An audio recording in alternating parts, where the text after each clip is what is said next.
जब तुम्हारा शरीर अपवित्र है तो आचरण अपवित्र होंगे तो पाप बनेगा, पाप से तुम्हें शरीर को दुख भोगना पड़ेगा। बिल्कुल समझ खत्म होती चली जा रही। राधे राधे दोस्तों, स्वागत है आपका एक और नए वीडियो पर। दोस्तों, आज की वीडियो में महाराज श्री प्रेमानंद जी, श्री अनिरुद्ध आचार्य जी हमको बताएंगे कि स्वच्छ स्नान भोजन कैसे करना चाहिए। बहुत लोगों को यह नहीं पता है, इसीलिए घर में दुख तकलीफ रोग आता है। इन बुरे चीजों से बचने के लिए महाराज जी वीडियो में बताएंगे। आप वीडियो पूरा देखिए, तभी जान पाओगे। और कमेंट करके जरूर बताना कौन सा महाराज का विचार आपको अच्छा लगा। शरीर को सजाने में प्रियता है, लेकिन पवित्रता क्या है यह ज्ञान नहीं है। शौचाचार की पवित्रता का बिल्कुल ज्ञान नहीं, बस सजाने की प्रियता है। बाहर से चिकना दिखना चाहिए, लेकिन वो पवित्र है कि नहीं उसको ज्ञान नहीं है। बिल्कुल पता ही नहीं शौचाचार का, पशुवत आचरण है। देखने को मिलते हैं खड़े खड़े लघु शंका कर रहे हैं, मुंह में बीड़ी ऐसे, वही जनेंद्री को छुआ ऐसे कर, ना हाथ धोना, ना आचमन करना, न पैर धोना, बिल्कुल पशुता का आचरण है। भला पवित्र शरीर है तो मन तुम्हारा पवित्र कैसे हो सकता है? तुम्हारे आचरण अपवित्र हैं, तुम्हारा शरीर पवित्र है। शौच गए वैसे ही, जैसे हाथ धोया उससे साबुन जो बस ऐसे निकल पड़े कपड़ा, वैसे सब अपवित्र। पूरे घर में वो पूरा घर अपवित्र। तो समझते हैं कि हम बहुत स्वच्छ, बहुत वीआईपी हैं। वीआईपी का मतलब बहुत अपवित्र हैं, उनको एक ज्ञान नहीं। और एक रंग चढ़ा है नए समय में, जूता मोजा पहनकर भोजन पा रहे हैं। देखो कैसी, अरे साधारण आदमी जिसको कोई शास्त्र से मतलब नहीं, किसान आदमी जो हाथ पैर धो करके पीढ़ा पे बैठ करके भोजन पाने जाए, इतनी पवित्रता तो हमने गांव में देखी है। बिल्कुल शास्त्र नहीं जानते, कुछ नहीं, पर भोजन पाना है तो हाथ पैर धोए और लकड़ी के पीढ़ा में बैठ के और जय भगवान हाथ जोड़ करके जमीन पर बैठ के भोजन पाए। आज चाहे वो चमड़े का जूता हो, चाहे ध्यान रखना, चमड़े की बेल्ट पहनने वाला और चमड़े के जूता पहनने वाले को गौ हत्या का पाप लगता है। अगर वो इन पशुओं से जो चमड़े निकाल कर निर्माण किया जाता है, जूता बेल्ट आदि, ये जो गृहस्थी जन इनका प्रयोग करते हैं तो उसे गौ हत्या का दंड मिलता है। क्योंकि आप पहनते हैं, उसमें आप सहयोगी हुए, आप उसको प्रोत्साहन बढ़ा रहे हैं गौ हत्या का। ये अब वही सब पहने, वही शौच में कपड़े पहने हैं, वही भोजन में कपड़े पहने हैं, साधना होगी, पवित्रता ही नहीं जानते हैं। लघु शंका करने के बाद यदि आपने जनेंद्री का प्रक्षालन नहीं किया, हाथ नहीं धोया, चरण नहीं धोए, आचमन नहीं किया, तो आप तो अपवित्र हैं। अरे लघु शंका की क्या है, शौच होने के बाद नहीं से विचार बिल्कुल शून्य हो गया है। बस शरीर आराम, पशु की तरह शरीर आराम। क्या शरीर आराम रहेगा? जब तुम्हारा शरीर अपवित्र है तो आचरण अपवित्र होंगे तो पाप बनेगा, पाप से तुम्हें शरीर को दुख भोगना पड़ेगा। बिल्कुल समझ खत्म होती चली जा रही। कल केवल मल मूल मलिना, ये नाना प्रकार के पापाचरणों की जो हमारी प्रवृत्ति बढ़ती जा रही है, उसका कारण है खान पान अपवित्र, शरीर अपवित्र। हमने देखा है, वो आपको मजाक सा लगेगा, भोजन पाने के समय घर के जितने भी वयस्क जन होते थे, जब कच्चा भोजन पाया जाता था तो ऊपर के वस्त्र उतार देते थे, एक धोती नीचे पहने हुए ऐसे पाते देखा। बाद में विचार कितनी पवित्रता, क्योंकि वो कपड़े पहनकर बाहर कार्यों और ऐसे जल लेकर के ऐसे आचमन कर हाथ जोड़कर थोड़ी देर, किसान आदमी, वो कोई साधु महात्मा नहीं, कोई वैष्णव नहीं, किसान आदमी की बात कर रहे हैं।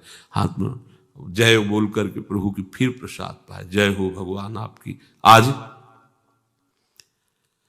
परोसने में अगर कहीं रोटी छू गई परोसने वाले को तो डांट लगती थी, पूरी रसोई जूठी करेगी, रखे यही थाल, हाथ धो, दूसरी थाल मिला।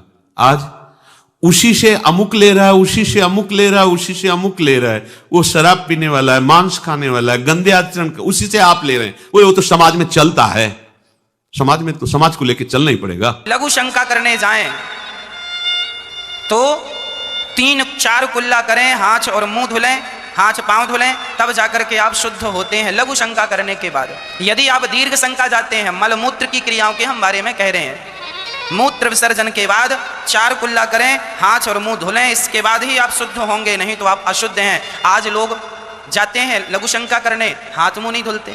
आपके बच्चे हाथ मुंह धुलते ही नहीं है लघु शंका के बाद, उन्हें ज्ञान ही नहीं है, हाथ मुंह धुलते नहीं है, जाके बिस्तर में बैठ जाते हैं, जाके पढ़ने। आजकल बच्चे पढ़ते हैं, महाराज जी मन नहीं लगता। क्यों मन नहीं लगता?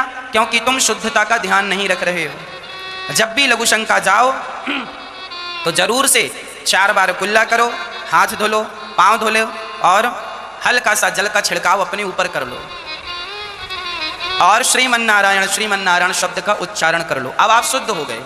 यदि आप दीर्घ शंका गए हैं, है ना, तो आप नहा के ही आए, वापस नहा के ही आए। यदि बिना नहाए, अब कई लोग ना जाते हैं और बिना नहाए सारे घर में घूमते रहते हैं। तुम अशुद्ध हो और इस अशुद्धि से दूसरों का नुकसान नहीं है, आपका ही मन आपको परेशान करेगा। आपके आज आप पवित्र हो ना, अपवित्रता में घूम रहे हो। अपवित्र लोगों को जो नकारात्मकता है, जिसे हम नेगेटिविटी कहते हैं, वह जल्दी पकड़ लेती है।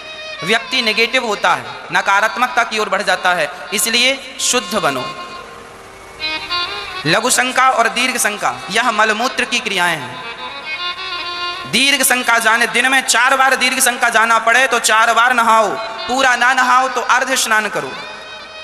अपनी नाभि को गीला करो, नाभि से लेके पूरा पानी डालो। यहाँ गर्दन छोड़ के, यदि आपको सर्दी लग रही है, प्रॉब्लम है, तो सिर ना गीला करो, यहाँ कंधे से पानी डालकर सर्वांग शरीर को गीला करो। इतना भी ना कर सको तो अपनी नाभि तक पानी डालकर अपनी नाभि को गीला करो और पूरा पाँव हाथ सब गीला करके और फिर कपड़े चेंज कर लो। जो कपड़े पहनकर आप दीर्घ शंका में जाते हैं वो सारे कपड़े आपको धुलने चाहिए। अब आप कपड़े पहन के दीर्घ शंका हो आए और उसके बाद सारे घर में घूम रहे हैं तो आपकी बुद्धि भ्रष्ट हो जाएगी और यही भ्रष्टता तुम्हारी सर्वनाश का कारण बन जाएगी। महाभारत में एक कथा है राजा नल की। एक राजा थे नल, ये महाभारत, ये तुम कथाएं पढ़ा करो, ग्रंथ पढ़ो तो कुछ समझ में भी आए। राजा नल थे, वह इतनी शुद्धि का ख्याल रखते थे कि बहुत अधिक। एक दिन वो लघु शंका चले गए और वहाँ जब गए तो वहाँ से आए, रात्रि को उठे और लघु शंका गए और लघु शंका करके आए ना उन्होंने हाथ धुला ना पाँव धुले और इतनी अशुद्धि होने के कारण कलयुग उनकी खोपड़ी में आकर बैठ गया और उनका सर्वनाश हुआ है। लिखा है महाभारत में कि राजा नल पर जब कलयुग सवार हुआ तो उनके शरीर में कपड़ा भी नहीं बचा, सारा राज्य समाप्त हो गया, सारा यश सारी कीर्ति समाप्त हो गई और जंगल में 2-2 रोटी के लिए दर दर भटकने लगे। ना पीने को पानी मिल रहा, ना खाने को कुछ मिल रहा, शरीर में कपड़े निर्वस्त्र घूम रहे। लिखा है महाभारत में। किस कारण? केवल लघु शंका गए और वो हाथ मुंह धुलना भूल गए, इतने के कारण कलयुग आके बैठ गया। इसलिए आप तो कलयुग में ही रहते हैं, इसलिए जितना बच सको अपने आप को बचाओ। यदि आप शुद्ध रहोगे तो मुझे विश्वास है कि और लोग जितने परेशान हैं आप उनकी अपेक्षा कई गुना ज़्यादा सुखी रहेंगे। इन छोटी छोटी बातों का ध्यान रखेंगे तो शुद्धता जरूरी है। अब देखो कहावत हमारे बड़े बुजुर्ग कह रहे हैं, जैसी राखो शुद्धि, आगे आप बोलो, वैसी बने बुद्धि।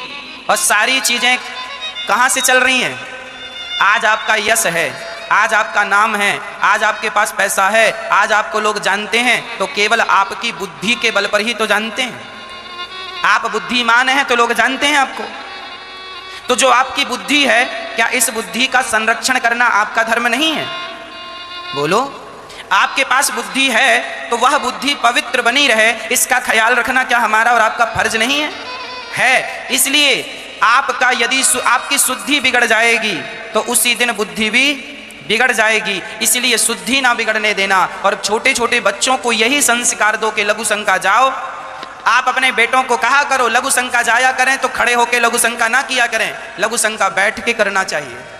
ये अशिष्टता है, खड़े होके लघु शंका। आज तो बूढ़े बूढ़े दाढ़ी मूंछ पक गए, मरने वाले, इनको ज्ञान नहीं है कि खड़े होके नहीं लघु शंका करनी चाहिए। ये खड़े होके कहीं भी लघु शंका करने लग जाते हैं, इन्हें अक्ल ही नहीं है, कभी सत्संग किया नहीं, बाप दादों ने सिखाया नहीं। मूर्ख पैदा हुए, मूर्ख जिए, मूर्ख मर जाएंगे।